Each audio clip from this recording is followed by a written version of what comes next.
Amém? Graças a Deus. Mais um dia estamos aqui na presença do Senhor.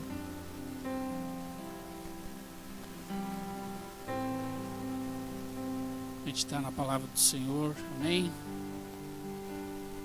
Irmãos, vamos orar em nome de Jesus. Feche os teus olhos. Sei que já oramos, mas vamos orar mais uma vez. Aleluia, Senhor. Pai, te damos graças nessa noite, Senhor. Louvado seja o teu nome pela tua bondade, pela tua misericórdia, Senhor, que se estende sobre as nossas vidas, Senhor. A razão porque nós não somos consumidos, Senhor, é a tua misericórdia, a tua graça, Senhor. Nós estamos aqui nessa noite, Senhor. O único motivo que estamos aqui é por causa da tua presença, Senhor, que nós queremos adorar, que nós queremos prestar o nosso culto, Senhor, com temor no nosso coração, declarando a Ti, Senhor, com as nossas vidas, que Tu és digno de receber da nossa parte honra, louvor, glória, Senhor, porque Tu és um Deus maravilhoso, um Deus santo, Senhor.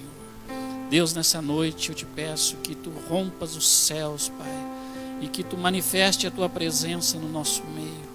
Que cada pessoa que está aqui, Senhor, o céu se abra para que ela contemple a Tua glória, para que contemple, Senhor, a Tua santidade, a Tua pessoa, Deus. Pai, eu peço que o Senhor fale conosco nesta noite, que Tu nesta noite, Senhor, traga uma palavra ao nosso coração. Mais ainda, Senhor, eu peço que o nosso coração esteja aberto para receber a Tua palavra, para receber a Tua ministração sobre as nossas vidas, Senhor. Fala conosco para que nós vivamos. Fala conosco para que nós Te obedeçamos, Senhor. Oh Deus, não nos deixa, Senhor, à mercê dos nossos próprios pensamentos, Senhor. Não nos entregue, Senhor, aos sentidos e afeições do nosso próprio coração. Não nos deixe abandonados, Senhor, apenas com o nosso entendimento, mas nos socorre desde o céu, Senhor, por meio do Teu Espírito Santo. Nos socorre dando-nos, Senhor, a Tua luz, a Tua iluminação, a Tua palavra, a Tua exortação. Meu Deus, venha sobre nós, Senhor. Venha sobre nós com misericórdia, com graça, mas venha também com poder, fazendo a Tua obra, realizando a Tua obra nos nossos corações. Repreende Satanás nesta noite e todas as suas intenções. Repreende todos os demônios e todos os pensamentos que se levantam contra o Teu conhecimento. Todos os pensamentos e sentimentos, Senhor, que Te rejeitam, Senhor, e que se levantam contra Ti e contra a Tua palavra. Esmiúce cada um deles através da Tua luz e da Tua verdade. Para a glória do Teu nome, faça-te conhecido a cada um de nós. Que aquele que ainda não Te conhece tenha, Senhor, nesta noite uma prova da Tua graça, do Teu amor, da Tua grandeza e do Teu domínio sobre a terra, Senhor. E que aqueles que Te conhecem, Senhor, e quem sabe estão cansados, Senhor, estão, Senhor, com as suas forças debilitadas, renova nessa noite por meio do Teu Espírito Santo, como no dia de Pentecostes, onde Teu Espírito, Senhor, encheu o coração daqueles irmãos. Da mesma forma nós oramos, enche o nosso coração, Senhor. Entregamos a Ti essa reunião, entregamos ao Teu nome, Senhor, e debaixo do Teu nome e debaixo da Tua autoridade, nós vamos tomar o uso da palavra nessa noite. Amém e amém. Amém, irmãos? Graças a Deus. Irmãos, eu estava pensando antes de abrir a palavra aqui, sentado ali, que a nossa vida ela é feita de fases, né? Existe períodos da nossa vida dos quais, quem sabe, nós queremos esquecer, né? Queremos apagar, quem sabe.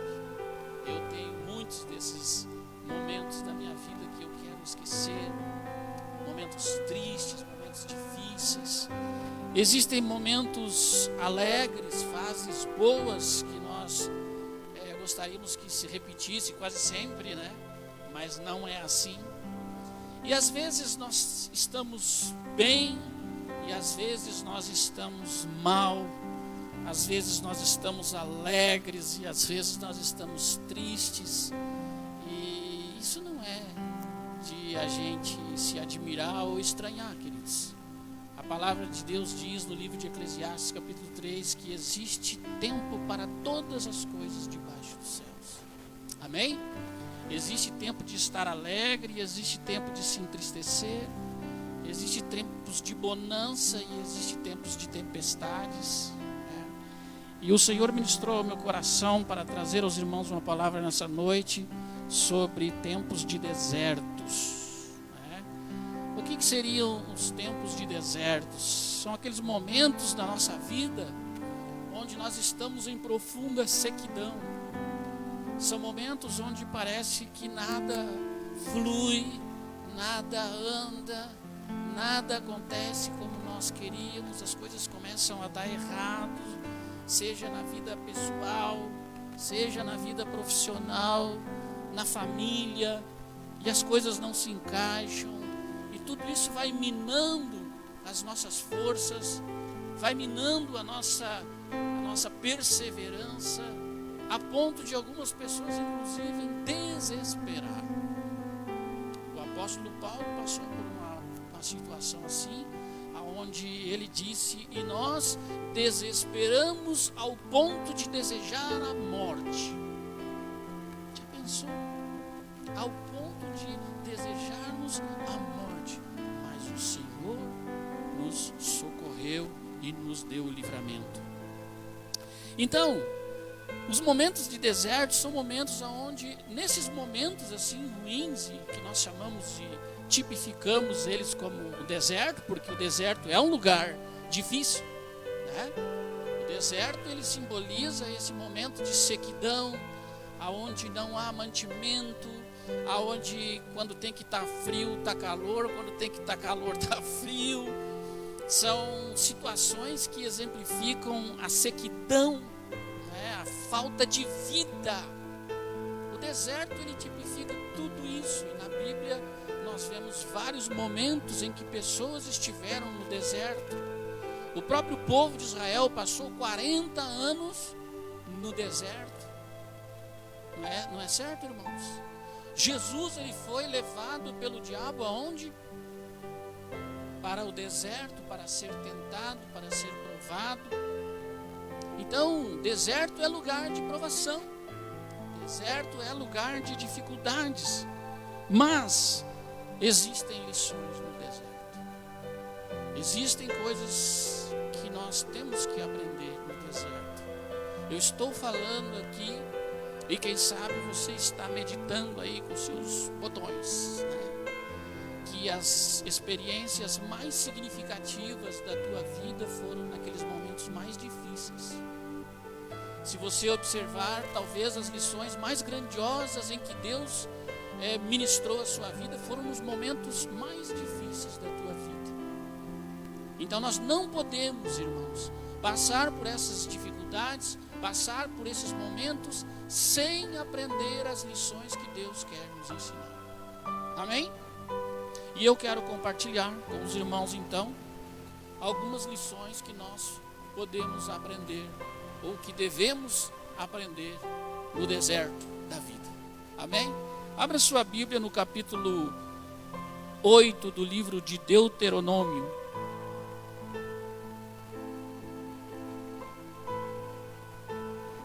Capítulo 8 do livro de Deuteronômio. Gênesis, Êxodo, Levítico e depois então Deuteronômio. O livro de Deuteronômio, ele praticamente é uma sequência onde é revisto ou repassado a limpo, uma repetição de Moisés, quando estava ali em frente ao Jordão, de todas as coisas que Deus tinha feito com o povo. Moisés praticamente faz uma recapitulação, ele revive vários momentos. Se você começar a ler desde o capítulo 1, você vai ver que é uma repetição da lei, há uma repetição de narrativas, onde Moisés descreve tudo que Deus fez com eles no deserto, para que eles revivessem essas experiências. E a palavra-chave talvez seria: lembra-te. Então Moisés faz essa recapitulação e a palavra-chave que ele quer deixar aqui para o povo é: olha, lembra-te de todo o caminho que o Senhor teu Deus te guiou pelo deserto. Lembra-te de todo o caminho que o Senhor Deus te guiou pelo deserto. E isso antecede essa memória que Moisés traz ao povo, ela antecede a uma grande conquista que vai vir à frente, que é a entrada do povo na terra prometida. Então ele lembra os caminhos que o povo passou, para que quando o povo entrasse na bênção, para que quando o povo entrasse na promessa, o povo não repetisse os erros que cometeu no deserto. Que o povo não repetisse os erros que eles haviam cometido antes de alcançar a promessa. A caminho da promessa, erraram. Agora Deus, como se estivesse repassando a lição a limpo e dizendo: olha, vocês estão prestes a entrar na terra que eu hei de dar a vocês por promessa ao meu servo.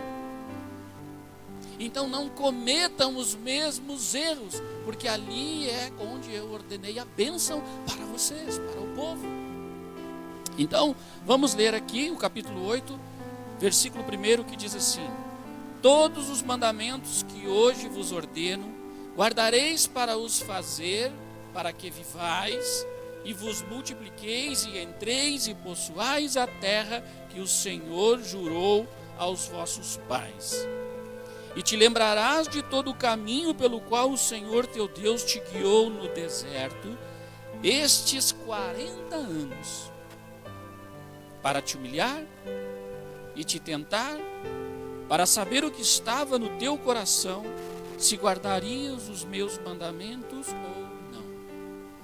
E te humilhou e te deixou ter fome, e te sustentou com o maná, que tu não conhecestes, nem teus pais conheceram, para te dar a entender que o homem não viverá só de pão, mas de tudo o que sai da boca do Senhor viverá o homem. Nunca se envelheceu o teu vestido sobre ti, nem se inchou o teu pé estes 40 anos. Confessa, pois, no teu coração que, como a um homem castiga o seu filho, assim te castiga o Senhor teu Deus. E guarda os mandamentos do Senhor teu Deus, para o temer e andar nos seus caminhos. Deus abençoe a sua palavra. Irmãos, eu quero aqui trazer 3 lições que nós devemos aprender quando nós estamos passando por um momento de deserto. A primeira lição, se você quer anotar aí, a primeira lição é que no deserto é onde nós realmente conhecemos o nosso coração. No deserto é onde realmente nós conhecemos o que está dentro de nós. Ou seja, quando somos espremidos, quando somos apertados pelas experiências, pelas dificuldades, é ali que sai aquilo que está dentro de nós. A Bíblia diz que o nosso coração, ele é terrivelmente enganoso, e ainda mais diz que ele é corrupto. Tudo que sai do nosso coração não é bom. Não existe bem em nós. Quando aquele jovem chega para Jesus e diz: ó, bom mestre, ele pergunta: quem é bom senão o Senhor que está nos céus? Mostrando para aquele jovem, porque ele se achava muito bom, pelo fato de guardar a lei desde moço, pelo fato de cumprir todos os rituais. Aquele jovem chega querendo um elogio de Jesus, pensando que Jesus ia dizer para ele: não, que bom, você é um jovem, toda a tua juventude, você tem servido. Não, Jesus, não entra na onda dele, porque Deus quer mostrar que não existe bem nenhum dentro de nós. Nós somos corruptos desde o nascimento. A nossa natureza, ela é egoísta. Se não for a graça de Deus nos chamar, se não for a graça de Deus intervir por nós e sobre nós, nós jamais teríamos buscado o Senhor. E muitas vezes nós caímos no erro de achar que estamos bem ou que somos bons o suficiente para Deus. Eu caí nesse erro ao qual eu gosto de chamar orgulho espiritual. Você faz tudo certinho, você guarda a lei de Deus, você está bem, mas está bem quando tudo está correndo ao teu favor.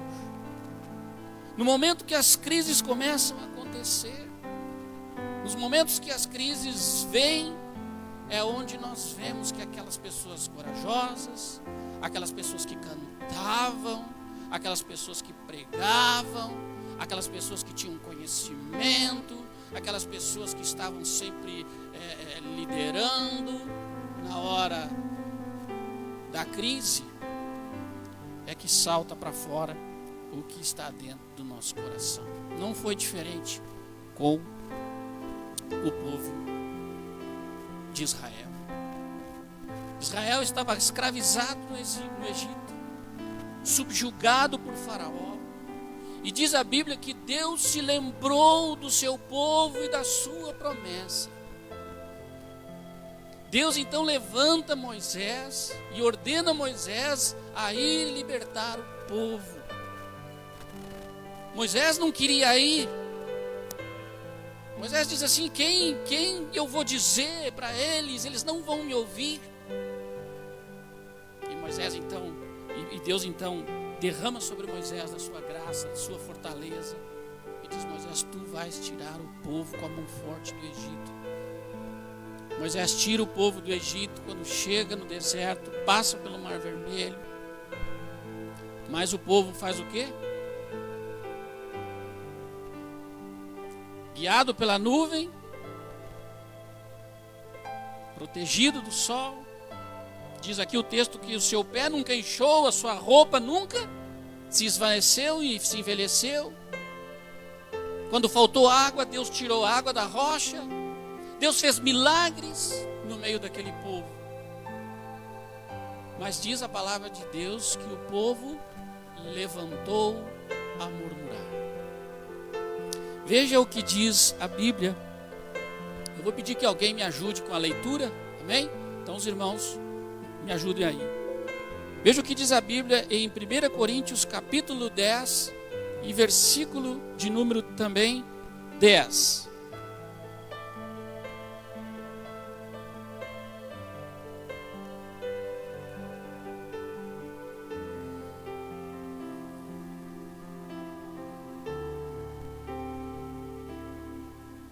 Primeira Coríntios capítulo 10, versículo 10.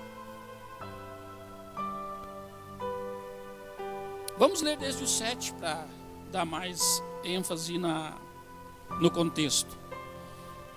Não vos façais, pois, idólatras como alguns deles, conforme está escrito: o povo assentou-se a comer e a beber e levantou-se para folgar. E não nos prostituamos, como alguns deles fizeram, e caíram num dia só 23.000. E não tentemos a Cristo, como alguns deles também tentaram, e pereceram pelas serpentes. E não murmureis, como também alguns deles murmuraram, e pereceram pelo destruidor. Ora, tudo isso lhes sobreveio como figuras, e como escritas, para aviso nosso,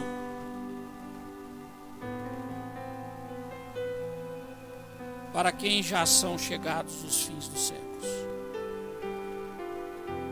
Tudo aquilo que aconteceu com o povo, diz aqui Paulo, isso aí aconteceu como uma figura, para que nós tomemos por exemplo, que como fez o povo de Israel, não façais vós também. O que? Tentar o Senhor Deus, murmurar contra o Senhor Deus. E Israel aqui revelou o seu coração. Por isso que Deus disse no texto que ele conduziu o povo para o deserto, porque ele queria saber o que estava no seu coração. A forma como que Deus sabia ou não sabia que estava no coração dele?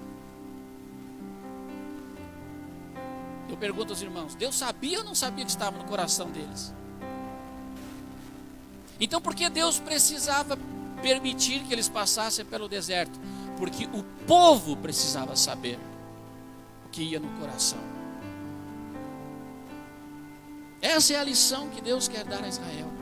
É como se Deus estivesse dizendo: Israel, eu te conheço, eu sei que tu és murmurador, eu sei que tu és desobediente e infiel, mas eu vou te conduzir ao deserto para que tu mesmo veja o que tem dentro de ti, para entender que dentro de ti não existe bem nenhum. Eu sou o Senhor teu Deus,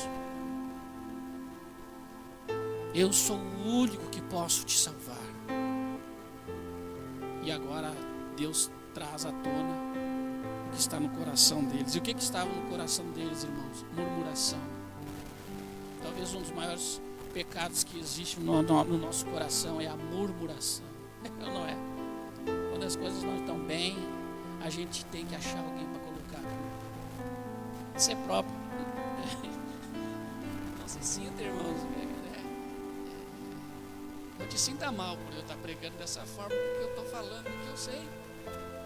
Deus já mostrou meu coração para mim várias vezes. E eu me surpreendi dizendo e fazendo coisas que eu jamais imaginei que eu dissesse, que eu faria.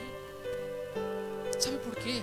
Porque Deus quer tirar esse mal de dentro de nós. Ele quer tirar essa falsa aparência de religiosidade, de espiritualidade. Ele quer colocar dentro de nós uma dependência íntima, profunda no nosso coração dele. Ele quer que nós não confiemos no nosso braço, na nossa carne. E para isso ele tem que mostrar quem nós somos. Ele tem que nos humilhar. Alguém pode estar escutando isso aqui na internet agora, estar pensando assim: mas que Deus é esse de vocês que os humilha?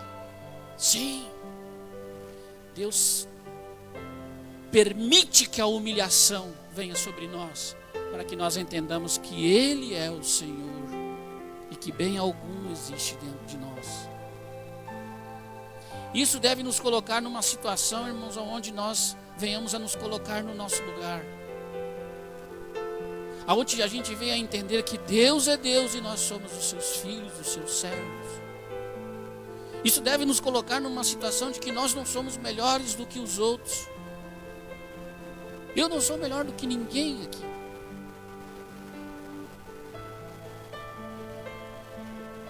Nós somos todos iguais. Todos estamos debaixo da poderosa mão de Deus. E Deus quer revelar a cada um de nós o que existe dentro do nosso coração.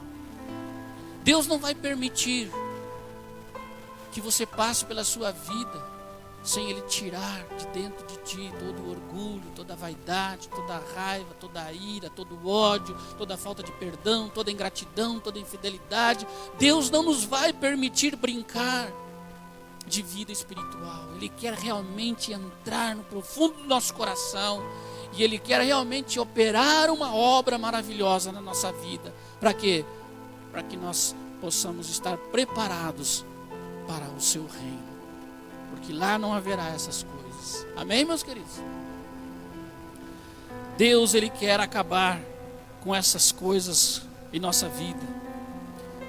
O povo pecou murmurando, o povo foi ingrato. Eles chegaram a reclamar de Moisés e dizer assim: por que não nos deixou o Senhor morrer no Egito? Pois lá no Egito nós tínhamos as cebolas, nós tínhamos a comida, nós tínhamos as coisas, nós éramos escravos, mas nós vivíamos bem. Nós éramos escravos, mas nós estávamos numa situação boa. Se você continuar lendo o capítulo 8, você vai ver que nos versículos aqui na frente, eu não vou entrar nesses detalhes, você vai ver que nos versículos aqui à frente, Deus, Ele fala para o povo não se deixar levar pelas bênçãos que Ele daria ao povo, como se eles fossem merecedor.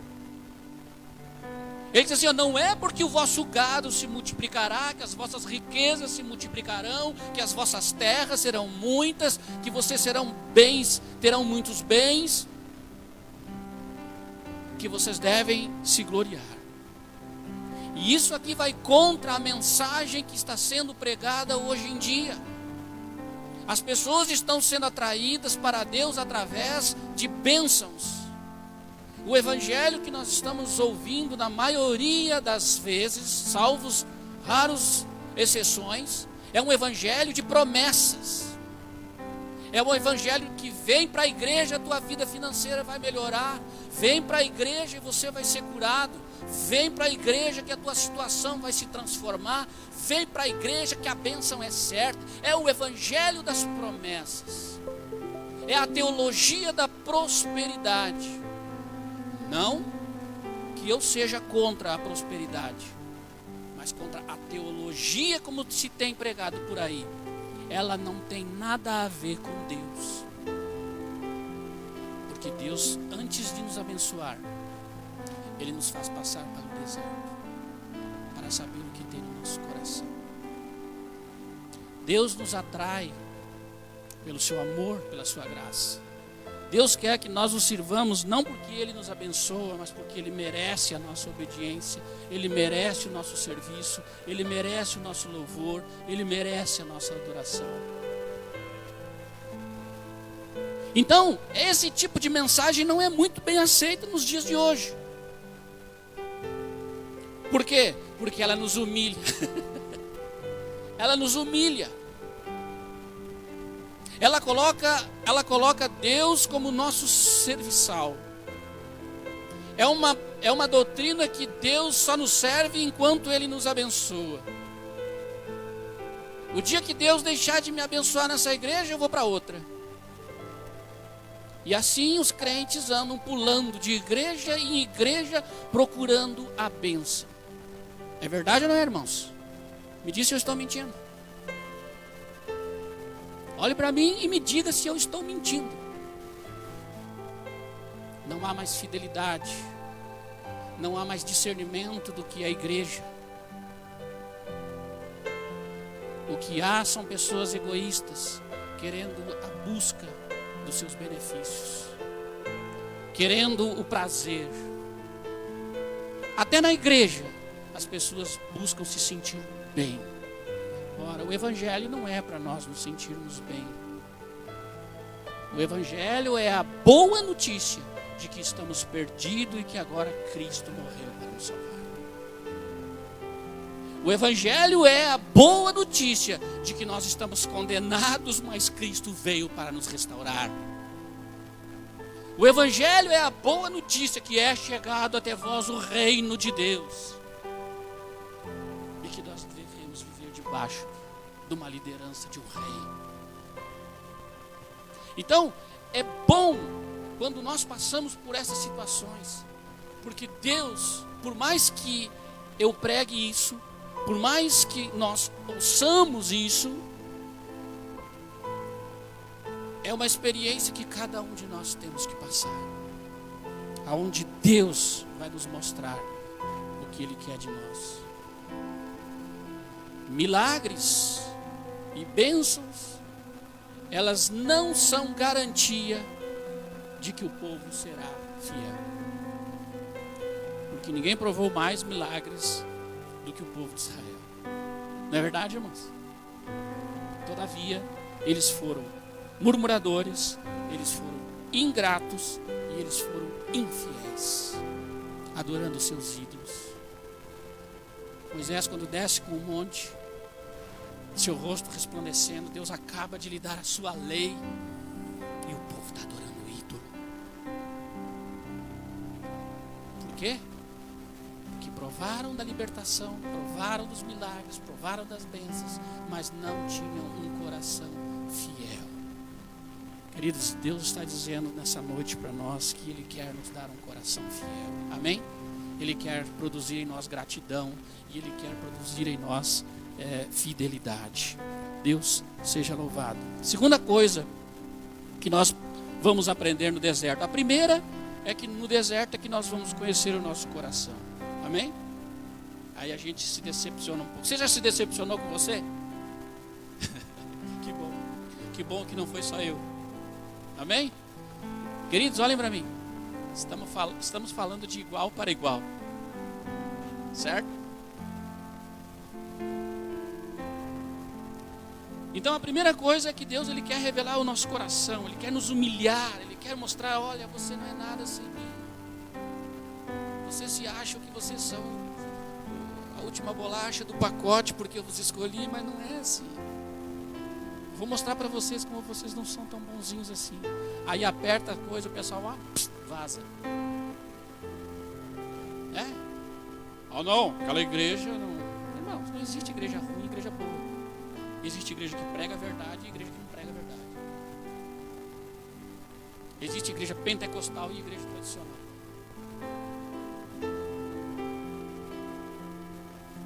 Existe igreja que batiza por imersão e outras batiza por aspersão. Existe igreja contemporânea onde o púlpito é uma plancha de surf e os irmãos tudo batiza no tobogã, no toboágua. E existe igreja que tem batistério. Existe igreja que cantam os velhos corinhos da harpa cristão e do cantor cristão. Existe igreja com coral. E existe igreja com banda de rock. E existe igreja com louvor contemporâneo. Mas a verdade é que não importa a igreja que você escolha servir. Se Deus está lá, Ele vai atuar em você. Ele vai trabalhar na sua vida. Porque muitas vezes o problema somos nós. Na maioria das vezes. Apertou a coisinha e o pastor não serve. Os diáconos não prestam. O templo não tem ar-condicionado. Os irmãos daquela igreja são frios. Né? Tudo isso é justificativa para nós esconder o que está no nosso coração. Quem de nós já não fez isso? E eu não estou falando dos outros, não, hein? Estou falando de nós. Nós já fizemos isso.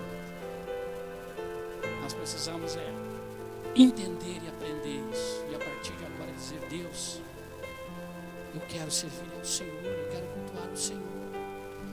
Livra o meu coração de murmurar contra ti. Livra o meu coração de ser infiel. Livra o meu coração da ingratidão. Tantas coisas o Senhor tem nos dado. Tantas coisas o Senhor tem feito por nós. Por isso estamos alegres. Deus, Ele não quer corresponder às nossas expectativas. Deus, Ele não quer se moldar a cada um dos nossos desejos. É nós que temos que nos dobrar a Ele. É nós que devemos nos curvar a Ele. É nós que devemos corresponder às suas expectativas. Somos nós que devemos nos quebrantar e nos colocar diante dEle e adorá-lo e servi-lo. Eu dizia ontem, conversando com os meus filhos, eu dizia, olha, o apóstolo Paulo foi decapitado, eles ficaram horrorizados. É verdade, pai, é verdade. Não quer dizer que tudo vai bem na vida de quem serve a Deus. Vai existir fase difícil. O mundo vos odeia porque vocês não são do mundo. O mundo vos odeia porque antes de odiar vocês, o mundo odiou a mim. E porque vós não sois do mundo, o mundo vos odeia.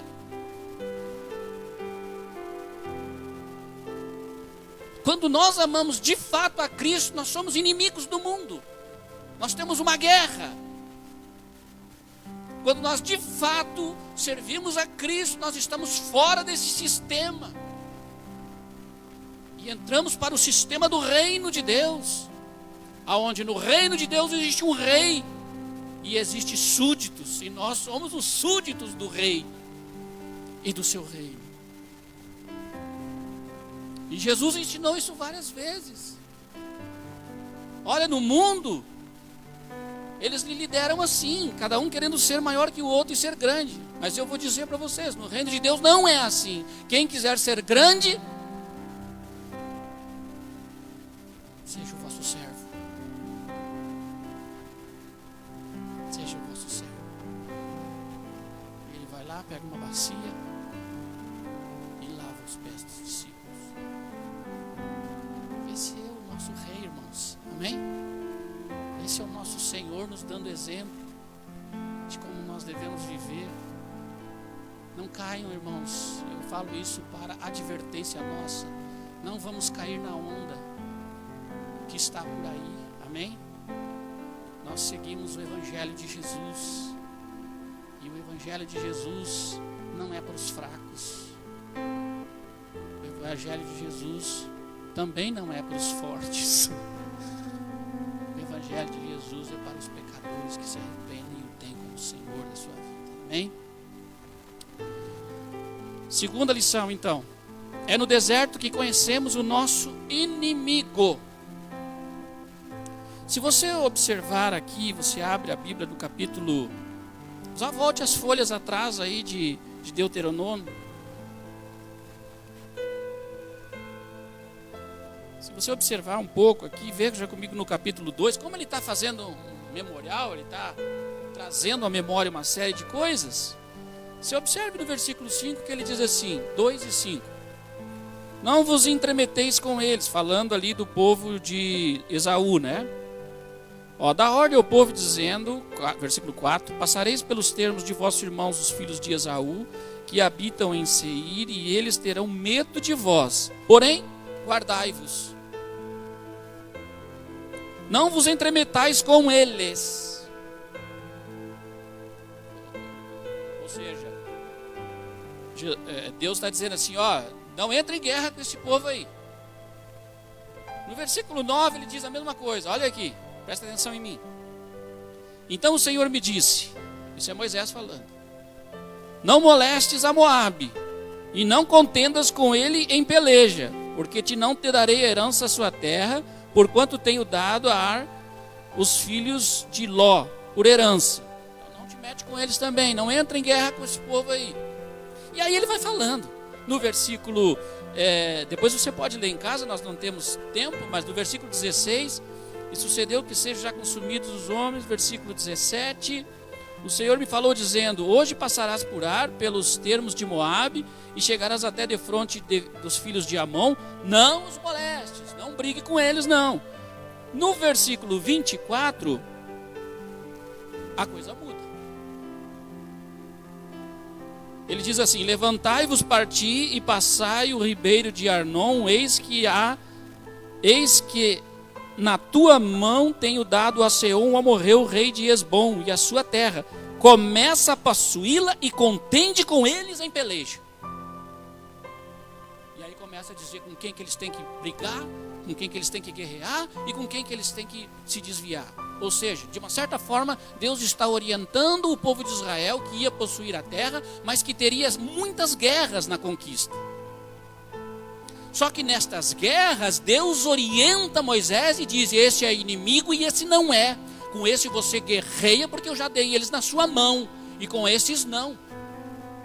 Então nessa condução de Deus, do povo de Israel, além de orientá-los, servi-los, com água do deserto, com pão, com roupa, com providência, com milagres, Deus ainda os conduzia em detalhes, dizendo, olha, eu vou mostrar para vocês quem são os inimigos antes de que vocês entrem na promessa.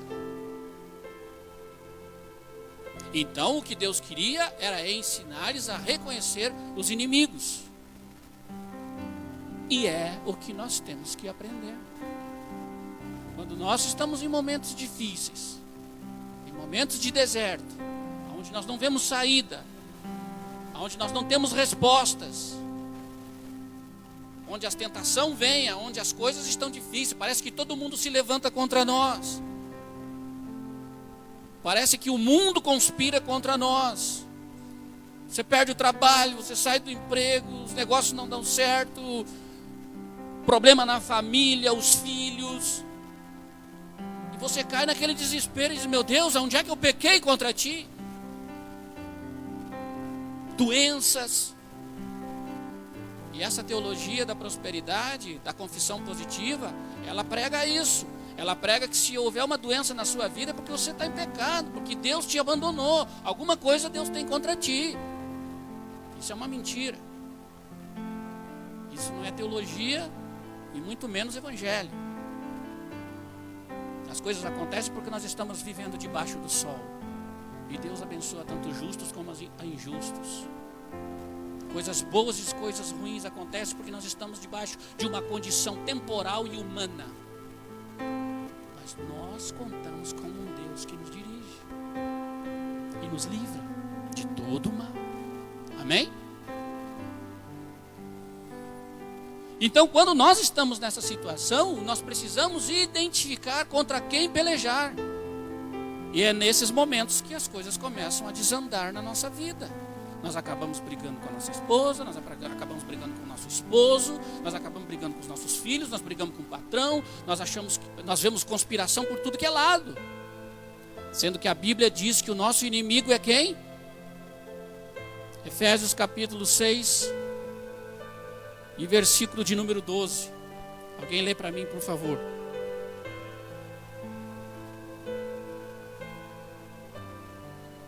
Efésios capítulo 6 e versículo 12. Quem achou pode ler bem alto.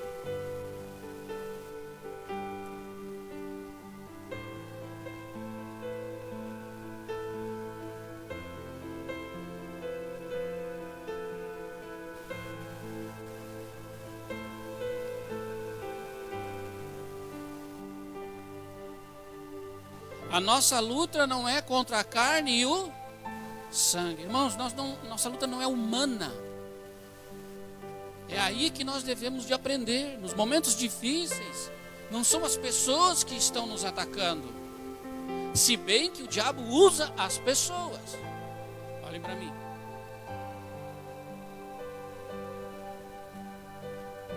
Quando eu digo que o diabo usa as pessoas, não quer dizer que as pessoas estão possuídas pelo diabo. Mas as pessoas estão fazendo a vontade que é do diabo. Quando eu faço aquilo que não é da vontade de Deus, por falta de entendimento, e eu me permito numa linha de pensamento atacar uma pessoa, não estou possuído, mas a mesma mentalidade do diabo é a que eu estou promovendo. Então, quando nós lutamos contra o diabo, nós não só saímos por aí expelindo demônios das pessoas, mas a nossa luta é contra pensamentos, ideias, sofismas, enganos que se alojam na mente das pessoas. E esses pensamentos e estas ideias, elas têm a sua filosofia lá no mais profundo do inferno. Aqui tem dois perigos. O primeiro é que nós temos que cuidar com a estrutura dos nossos pensamentos. Se o que nós estamos promovendo é de Deus ou não. Porque se não é de Deus, o diabo pode pegar aquilo ali e atacar um irmão. Lembra de Pedro? Jesus chega para Pedro, para os discípulos e diz assim: quem diz o povo que eu sou? Alguns dizem, dizem que tu é Elias, outros dizem que tu é João Batista, é o Messias, outros dizem que tu é um falso profeta, outros dizem que tu é um beberrão, que tu anda aí tomando cerveja e churrasco com os camaradas aí. E vós, quem dizeis vós que eu sou? Pedro levanta. Tu és o Cristo, o Filho do Deus Altíssimo. O que Jesus fala para ele? Bem-aventurado és, Simão Barjonas, porque quem te revelou isso não foi carne e sangue, mas sim o meu Pai que está nos céus. Por que Jesus disse isso a Pedro? Porque o que Pedro declarou era a estrutura do reino. O que Pedro declarou era a mentalidade do reino. O que Pedro declarou era o que os céus estavam declarando. Quando Jesus foi batizado, veio uma voz do céu que disse: tu és o meu filho amado em quem eu tenho prazer. Os céus declaram, e quando você declara o que o céu declara, você está declarando o que Deus declara. Mas ao sair dali, Jesus começa a dizer, e se entristecer e se turbar no espírito, e diz aos discípulos: escutem vós, dentro de pouco tempo eu serei tirado de vós e serei entregue aos pecadores, e eles levantarão o Filho do Homem. E Pedro salta na frente de novo. Não te permita tal coisa, Senhor. E agora Jesus fala diferente com Pedro. Ele vira para Pedro e diz assim: para trás de mim, Satanás. o pensamento do reino, não cogita das coisas do céu, mas sim das que são da terra.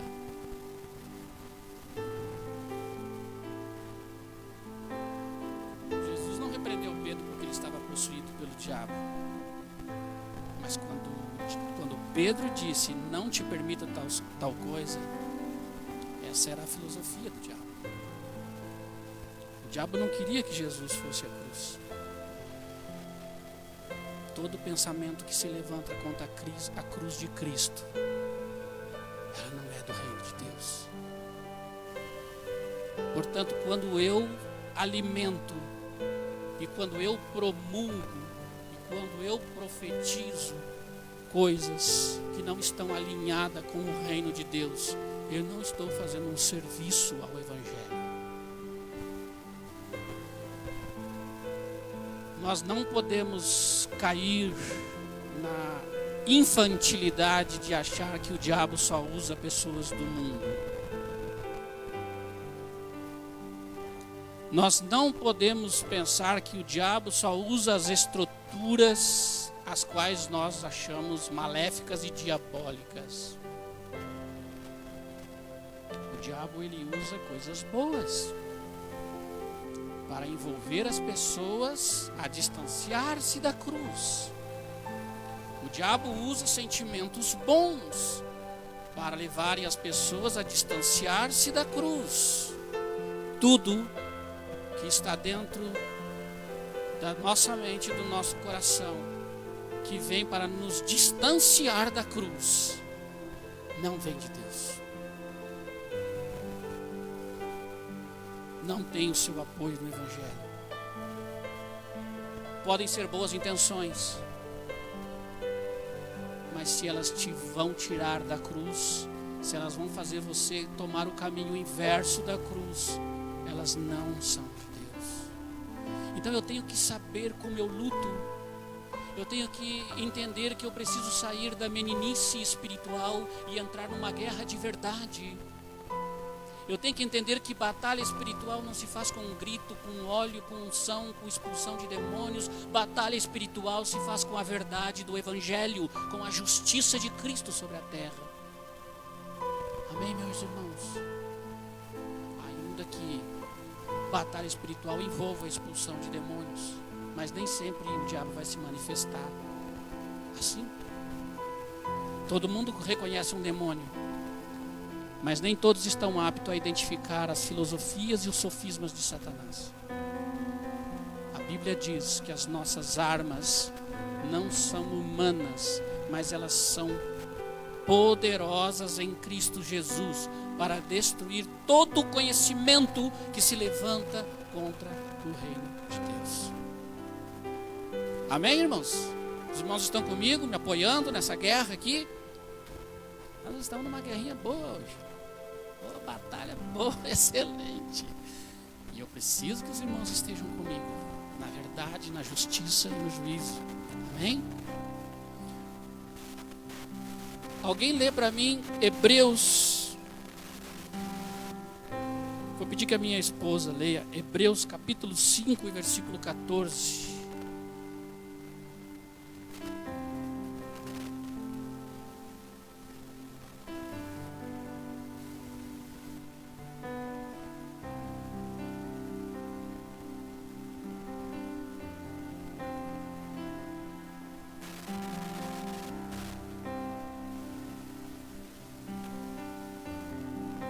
O alimento sólido é para quem? Está aqui, ó. O alimento sólido é para os adultos, perfeitos, dependendo da linguagem, os quais têm pela prática. Aqui está a diferença de ser evangélico e ser praticante da palavra. Me entenderam aí? Há uma grande diferença, tá? Dizer que é evangélico e dizer que é praticante da palavra. Eles têm o que? As suas faculdades exercitadas. Por que eles têm as suas faculdades exercitadas? Para discernir não somente o bem, mas também o mal. É aí que Jesus nos dá o exemplo quando ele repreende a Pedro. Porque Jesus percebeu que com aquelas palavras de Pedro, Satanás tomou aquelas palavras e quis operar na mente de Jesus. É verdade, Jesus tem razão, você é o Filho de Deus, você não precisa ir para a cruz mesmo. É isso mesmo, por que tu vai te permitir uma coisa dessas? E Jesus disse, para trás de mim, Satanás. Então quando vier alguns pensamentos, olhem para mim, quando vier alguns pensamentos na sua mente, no seu coração, ou coisas que já estão alojadas dentro de você, quando elas vierem, você tem que repetir em voz alta, para trás de mim, Satanás. Amém? Isso é fazer batalha espiritual. Agora, como é que nós vamos fazer guerra espiritual ou lutar contra o nosso inimigo se nós não conhecemos a palavra? Então, nesse momento aqui, vamos trazer outra coisa importante. Para saber lutar essa guerra contra o nosso inimigo, nós temos que manejar, como diz a Bíblia, bem a palavra da verdade. Lá em Efésios capítulo 6 que nós lemos, diz que nós temos que estar revestidos das armaduras de Deus. E uma das armas espirituais que nós temos é a espada do Espírito, que é a palavra. Quando Satanás tentou a Jesus no deserto, ele usou o quê? A própria palavra de Deus para tentar Jesus. Não é isso que está escrito a teu respeito? Lança-te dos penhascos e os teus anjos estão a teu serviço para te servir e te proteger. E Jesus disse, mas também está escrito. Porque não é só citar versículos, não é só citar versículos isolados que se faz guerra espiritual, é ter um entendimento do reino de Deus por dentro da palavra. É ter um entendimento do propósito eterno de Deus através da palavra.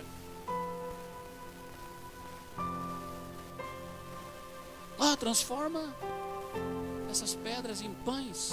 E Jesus usou esta palavra aqui, ó, que nós lemos em capítulo 8 de Deuteronômio. Nem só de pão viverá o homem, mas de toda palavra que procede da boca.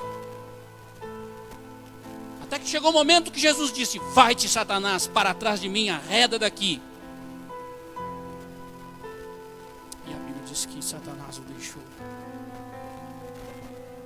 A gente não vence o diabo gritando alto, a gente não vence o diabo com o nosso carisma, não vence o diabo nem com o nosso conhecimento. Nós vencemos o diabo com a prática da palavra. Amém, irmãos? Então nós temos que conhecer os nossos inimigos. Eu não estou lutando contra o pastor, você não está lutando contra mim, eu não estou lutando contra a igreja, porque um reino dividido não cresce. Jesus falou isso.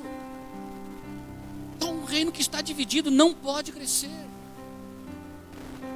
Vocês não têm que ficar lutando um contra o outro, quem é melhor, quem é o mais poderoso. Os discípulos de Jesus fizeram isso. E Jesus disse, vocês não sabem de que espírito são.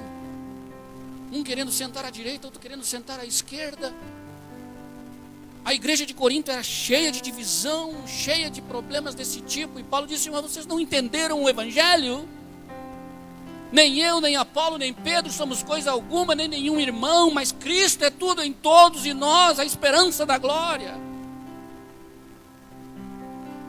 Será que sois carnais ainda atentando a essas coisas? Paulo se desespera, Paulo fica louco. Gente, quando eu era menino, eu fazia coisa de menino, eu falava como menino, eu brincava como menino, mas eu cheguei a ser homem. Então eu tenho que deixar as coisas de menino. Eu tenho que ter entendimento espiritual, maturidade espiritual. É como que Deus nos faz de meninos, homens e mulheres dele, nos passando pelo deserto. Amém? Primeiro Deus ele mostra para nós, vem cá que eu vou te mostrar o que tem dentro de você, para você ver que você não é melhor que ninguém. E aí ele põe o teu coração para fora. E tem pessoas que até se decepcionam consigo mesmo. Aí depois Deus vem e permite. Por que Deus está permitindo tanta dificuldade na minha vida? Meu filho, para você aprender a conhecer o inimigo, para exercitar as tuas faculdades, te dar musculatura espiritual, para te fazer forte na igreja, para você estar aqui pelejando contra as hostes malignas, os principados deste mundo, as ideias deste mundo, as filosofias deste mundo, o pensamento deste mundo. Amém? Então é por isso. E por último, para terminar, primeiro no deserto nós conhecemos o nosso coração, conhecemos o nosso inimigo. Lá eles tinham vários, os heteus, amorreus, eveus, jebuseus, tantos eus que tinha lá, e nós temos o eu. Porque não é só o diabo que é o nosso inimigo, né? Mas o nadireu, né? O aristideu, esses são os nossos inimigos, né? O eu. Mas eu não tenho tempo para falar sobre isso, senão os irmãos já começam a se cansar aqui. Eu, por mim, você sabe, eu não sou fácil não. Eu estou, celular novo aqui, controlando o horário, para não, né? Mas se você deixar, vai brincando para você ver até onde é que nós vamos. E da palavra, não é entretenimento não, e nem conversa fiada. No deserto também nós aprendemos a conhecer o nosso Deus. Botei esse ponto no final para dar uma aliviada também, porque os irmãos não são de ferro, né? Conhecemos o nosso próprio coração, conhecemos o nosso inimigo, mas no deserto também nós conhecemos o nosso Deus. Aleluia, amém? Por quê? Porque Deus em momento algum, por mais que o povo foi infiel, por mais que o povo murmurou, por mais que o povo foi ingrato, Deus foi fiel para com a sua promessa. Deus foi fiel para com a sua promessa. Deus queria exterminar aquele povo, e Moisés intercedeu e disse: então me extermina também. Por causa de Moisés desafiou a Deus e disse: lembra-te das tuas promessas que fizestes. Se has de matar esse povo, mate-me com ele também. Você é líder, né? Uma lição para nós aqui que estamos liderando, né? Não é abandonar o povo. Quando a coisa fica difícil, os líderes, vazam.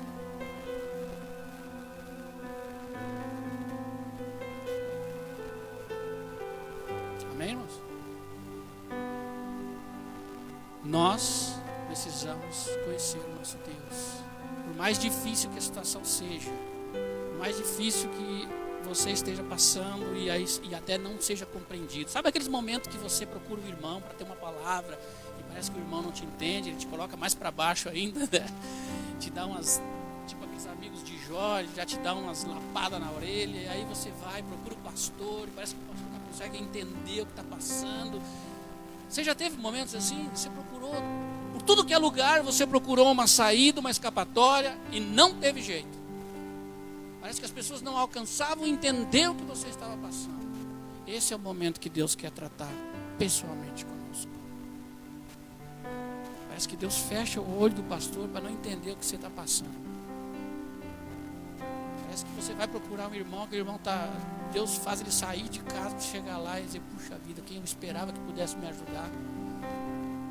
Mas ao invés de nós sair decepcionados com todo mundo por aí, nós devemos de dobrar os nossos joelhos e dizer: Deus, Tu és o meu recurso, Tu és o meu Senhor. E em meio a essa crise, a esse deserto, dá-me a ouvir a Tua palavra, Senhor, mesmo que ela seja forte para mim, mesmo que ela me repreenda, mesmo que doa, mas fala comigo. E quando Deus falar conosco, nós nunca mais esqueceremos.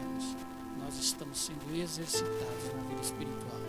Nós nos faremos mais fortes ainda. E aí você pensa assim: ufa, acabou.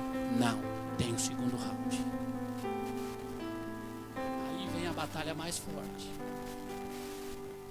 E quando você pensa que agora acabou, não, aí vem outro. Por quê? Porque é assim que Deus nos exercita na vida espiritual. As dificuldades são um meio, os desertos são um meio que Deus tem para se revelar. Não tinha pão no deserto, Deus mandou maná do céu. Não tinha água no deserto, Deus tirou a água da rocha. Tinha o mar vermelho como dificuldade, Deus abriu as águas do mar. Mandou codornizes, transformou água amarga em água doce. Protegeu-os do sol, protegeu-os do frio. Em todo momento Deus esteve com Israel no deserto, porque Deus é o Deus de Isaac, de Abraão e Jacó. Porque Deus é o Deus da aliança e da promessa. E não tendo mais por quem jurar, no céu e na terra, Ele jurou por Ele mesmo que cumpriria a sua promessa. Não por nós, não por ninguém mais, por Ele mesmo jurou nos abençoar. Quem somos nós para abandoná-lo no deserto? O deserto é o melhor lugar para Deus revelar os milagres da tua vida. Mas você precisa crer, você precisa confiar, você precisa esperar. Esperei confiantemente no Senhor, e Ele se inclinou para mim e me ouviu quando clamei por socorro. Alguém lembra mais algum versículo para citar? Poderíamos citar tantos salmos, que são cânticos de louvores a Deus por causa do seu livramento. Amo ao Senhor, pois Ele me livrou da morte, dos laços do passarinheiro. Minha alma estava na angústia do inferno, mas invoquei ao Senhor e Ele se inclinou para mim. Salmo 118. Deus quer se revelar. Salmo 103, versículo 7. Alguém leia para mim, por favor. 103, versículo 7.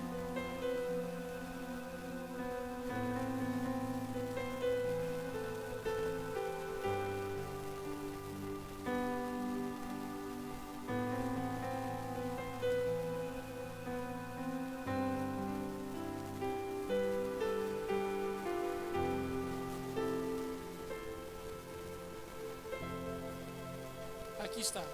Fez notórios os seus caminhos a quem? A Moisés ele fez o que conhecido?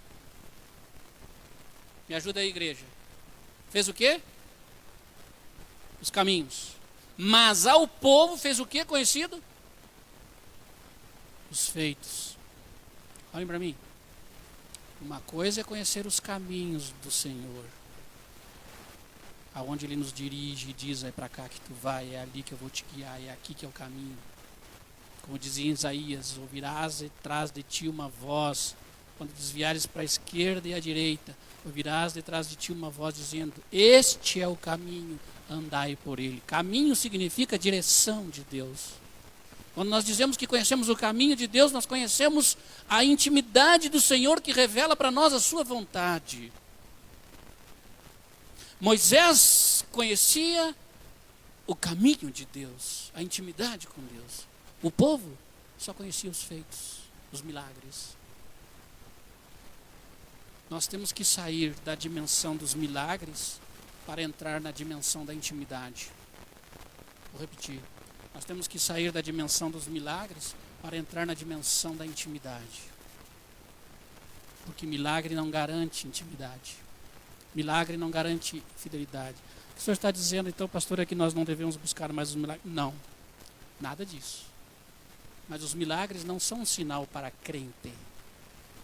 A Bíblia diz que os milagres são sinais para os descrentes. Nós não devemos nos surpreender se Deus fizer um milagre aqui no nosso meio. Nossa, Deus está na água e operando milagre. Não tem que nos surpreender disso. Deus vai fazer milagres aqui. Vai fazer mais então. Grandes milagres, né? Aí aqui está. Fez grandes milagres e ó.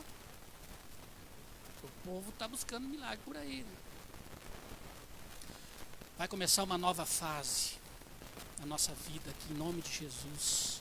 Nós vamos andar pelo caminho da intimidade, da palavra, da estrutura, da fortaleza do Senhor. Para quê? Para ajudar a construir cidadãos dos céus, para ajudar a construir cidadãos que conhecem o reino, em nome de Jesus.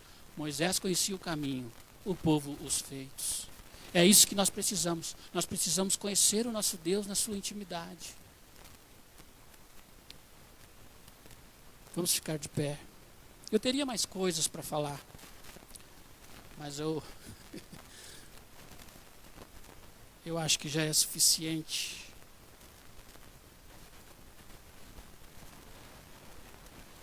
Diz que você não deve, um gaúcho nunca empanturra o outro com churrasco bom, né? Porque quando ele faz isso, ele não quer mais que você venha na casa dele, né? Feche os teus olhos. Comece a falar com Deus, comece a orar ao Senhor, por favor. Oh Deus, eis aí a tua palavra, Senhor. Fala conosco, Deus. Nos livra de todo mal, Senhor. Nos livra de nós mesmos, Pai, pelo amor do teu nome. Revela o nosso coração, Senhor, que queremos ser quebrantados por Ti. Nós queremos ter o Deus vivo atuando no nosso meio, na nossa vida. Oh Deus, que culto maravilhoso nós queremos Te prestar, com a verdade, com a nossa fé, com a nossa confiança. Senhor, aleluia. Irmãos, talvez o personagem mais exemplar que nós devemos ter é o Jó. O diabo chegou para Deus e disse: olha, tá vendo teu filho Jó? Ele é fiel a ti porque tu cerca ele de bênçãos.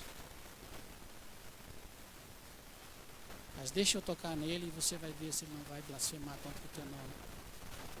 E Deus apostou. Se vai, só não toca na sua vida. O diabo tocou nas riquezas de Jó. O diabo tocou na família de Jó. Talvez o pior momento para Jó.